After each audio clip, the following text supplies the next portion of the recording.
Subscribe now and press the bell icon. Never miss an update. Hello friends. So in this video we are going to discuss about the vCenter server installation and setup. So here we discuss about the vCenter server 7.0. So it's the latest version. So let's start with introduction and some important component, then we start our lab. So basically vCenter server is a service that act as a centralized administration control for your ESXi host and their virtual machines, and this service direct the action on the virtual machines and host computers. So you can manage a number of host servers and the virtual machines using a single vCenter server, and you can deploy the multiple vCenter servers in your infrastructure.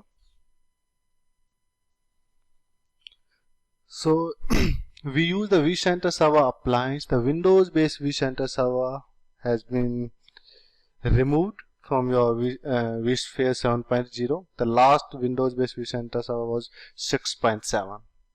Now in the 7.0 and the newer versions, you are unable to install Windows based vCenter server. So here we are going to discuss about the vCenter server appliance. So vCenter server appliance is a pre-configured Linux based virtual machine that will run on your ESXi host, and inside that virtual machine VMware use the Photon OS. Over that you install your vCenter server applications and other vCenter server services and platform service controller that provide a single sign-on, identity shows and some other important services.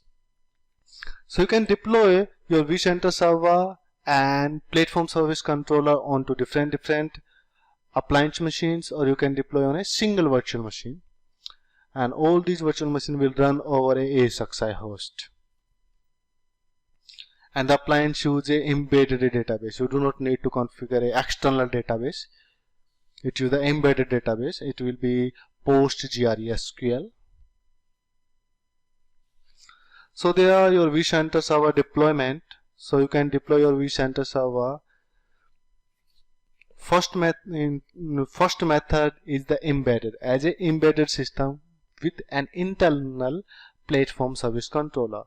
So in the embedded mode, you can deploy your platform service controller and your vCenter server service on a single appliance machine. And another one is the external platform service controller. So in this, first of all you deploy your platform service controller on a separate machine, then you deploy your vCenter service on a separate machine. So in the external mode, your platform service controller and your vCenter server will be run onto different virtual machines. Now prerequisites, what is the requirement to deploy a vCenter server? So these are some pre-checks. So first, ESXi host is not in the lockdown or maintenance mode, or not the part of a fully automated DRS cluster. So if you are going to deploy your vCenter server, so that target host where you are deploying your vCenter server, it will not a part of, it's not in the lockdown mode, or it's not in the maintenance mode, and not be a part of fully automated DRS cluster. And second, if you want to deploy the appliance on a DRS cluster of inventory of a vCenter server instance, so verify that the cluster contain at least one ESXi host that is not a part, not in the lockdown or not in the maintenance mode. Must be time synchronization between your host server and your appliance, and assign an static IP address and create a FQDN as a system name. So before starting your deployment, create a FQDN on your DNS service. There is hardware requirement. So the hardware requirement vary according to your environment size. So if your environment is very small, like you are running 10 or less than 10 hosts, or your virtual machine size is up to the 100 machines, so you can use the tiny environment. So for this deployment you need at least 2 virtual CPU and 12 GB of memory. And for the small, you can run the 100 host in your environment and 1000 power on virtual, so total virtual machines, and you need 4 virtual CPU and 19 GB RAM. So like that, you can choose your deployment size according to your environment. So let's start our lab. So I'm going to my host server, and first of all we fulfill our requirement. So make a list here what IP I have reserved for the vCenter server, mask, default gateway, DNS server, and the FQDN for my vCenter server, and single sign-on domain. Remember that your single sign-on domain be different as your actual Active Directory domain. Okay. So in my environment, my Active Directory domain is the antivirtuallab.com.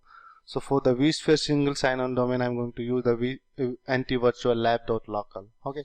VMware recommend use a different name of your single sign-on domain. So first of all, my host server is not a part of domain. So I'm going to make the vCenter entry in the host file. So let me verify. I'm going to in my etc file, host entry.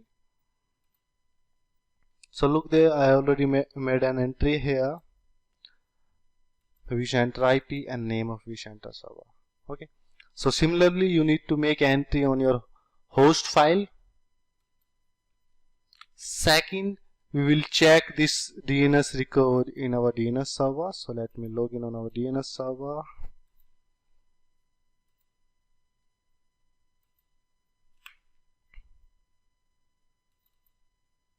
So look there, I already made an entry in my DNS server. Good. Now, what we do, we check our host server. So I'm going to install my vCenter server on ESX7. So ESX7 is already running. And remember one thing, in the 7.0, by default there is no data store. So attach a hard drive on your ESXi and create a data store on that. So you can create your vCenter appliance.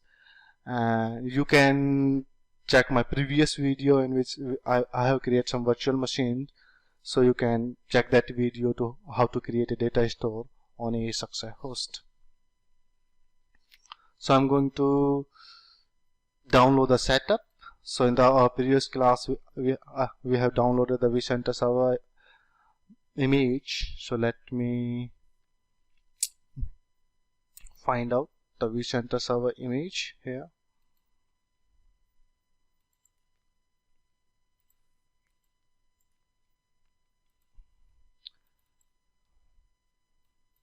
So here my vCenter appliance ISO file.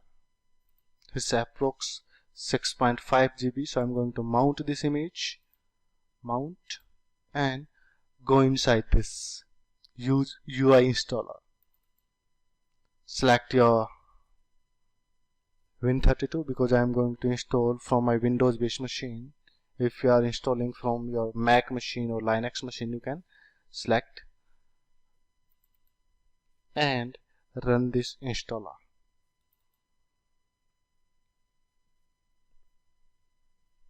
So it's loading here. So after now it's completely loaded. So there are 4 options. You can install, upgrade, migrate, or restore. We are going to install a vCenter server. So choose install a new vCenter server. So this installation complete in 2 stages. First stage, deploy your vCenter server. Second stage, set up your vCenter server. And I'm going to install this on the embedded mode, not in the external mode. Look there, the external platform service controller has been deprecated. Okay. Next, choose your agreement. Next, and here you need to provide some detail about your target server. So my target server will be ESX7. Let's log in on our ESX7. So I have a data storage here. I have already attached this data storage, and I have a Windows 7 machine. Okay, now ASXi is properly running there, so let's resume our installation. So go to this. Here you specify your ASXi host where you are going to deploy your vCenter appliance, port number, username of your ASXi host, and password of your ASXi host. Next, so it will validate. Certificate warning, accept this certificate warning. Now it's validated, is successful. Now define your virtual machine name. So I'm going to use this as it is, default name. Set the password for root. So I'm going to set a password and set a complex password. Next, then select your size here. So I'm going to select any size with the default size, and it's need approx 415 GB of storage. Okay, 12 GB memory and 2 virtual CPU. Next, select your storage. So it's required the 415 GB, but I have only 86 GB free space, so I'm going to choose thin provisioning. So enable this thin disk mode. Next, specify your network. So network name VM network, IP version 4, static, FQDN. So our FQDN is this.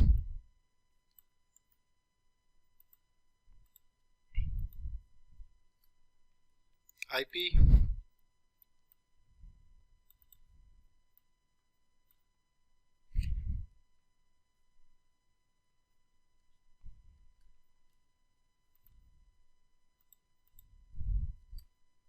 mask,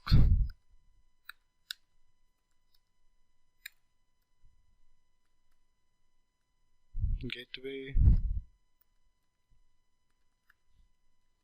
DNS, common port. Next, and finish. So first stage is started. So it will take 10 to 15 minutes to complete this process, and it's depend on your system performance. So I'm going to pause this video. After completion of this stage, we continue. Okay, so it's completed, and we will go in our second stage. Remember this URL, fqdn:5480. This URL will be used to manage your vCenter Server appliance management interface. Okay, so I'm going to click on continue. Just loading your second stage, and in the second stage we create our single sign-on domains. Okay, so we are first stage completed, we are on the second stage. Let's go next, and here your vCenter Server configuration, like how it's synchronized their time. So I'm just using it synchronized with host server. I'm going to disable the SSH. Next, specify your single sign-on domain. So our single sign-on domain will be this, antivirtuallab.local. Okay, and your username will be administrator, and password, set a complex password.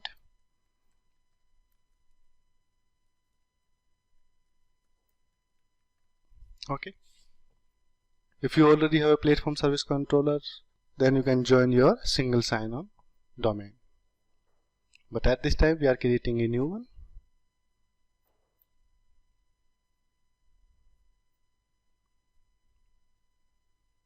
Okay, and here your customer experience improvement program. So I'm not interested in this, so I'm just uncheck. Next, here's your complete configuration, your network configuration, your single sign-on domain configuration, and finish. And if you got some error in this process, you need to start from previous. Okay, so click OK, and it's starting your configuration. So again, this process will take approx 10 to 15 minutes. Let's pause this video. So second stage completed. You can access your vCenter by following the FQDN on browser. So I'm just going to close this. Okay, and on your browser, vCenter anti-virtual. So accept this warning, and here you can launch your vSphere with vSphere client. Click on this.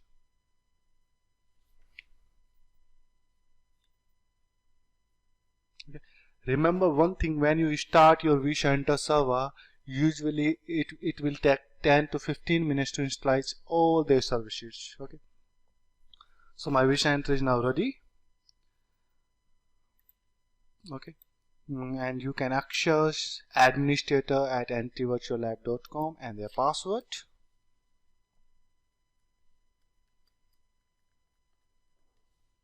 So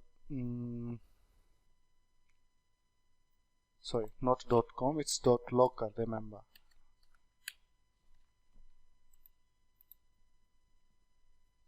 So it's logged in. So this is your vCenter interface, and another one is your vCenter appliance management interface. So it will be like, not like that. Put a port number 5480. Accept the license, and here log in with root user to manage your appliance.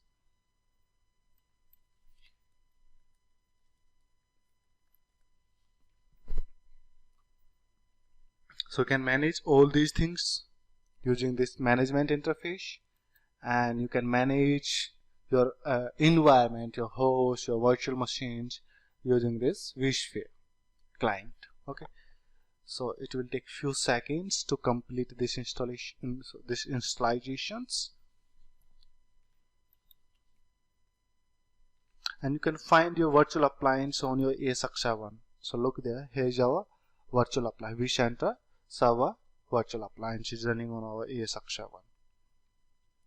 If you power off this machine, you are unable to access your vCenter. So every time when you are starting your environment, you start this virtual machine on your VMware vCenter server machine on your ESX7 host. Otherwise you are unable to access your vCenter server. And after starting this machine, it will usually take 10 to 15 minutes. Okay. So it's ready. It's saying your CPU exists on vCenter. I'm just going to reset the screen, and here an error. They are expired or expiring your license if you manage. Okay.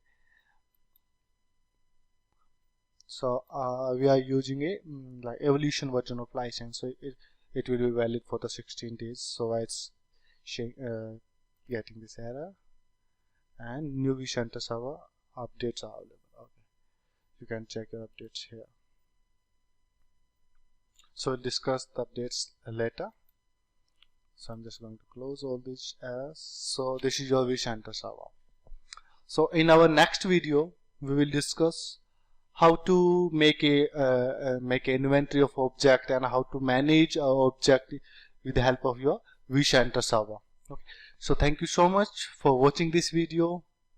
Like this video and subscribe my channel for more.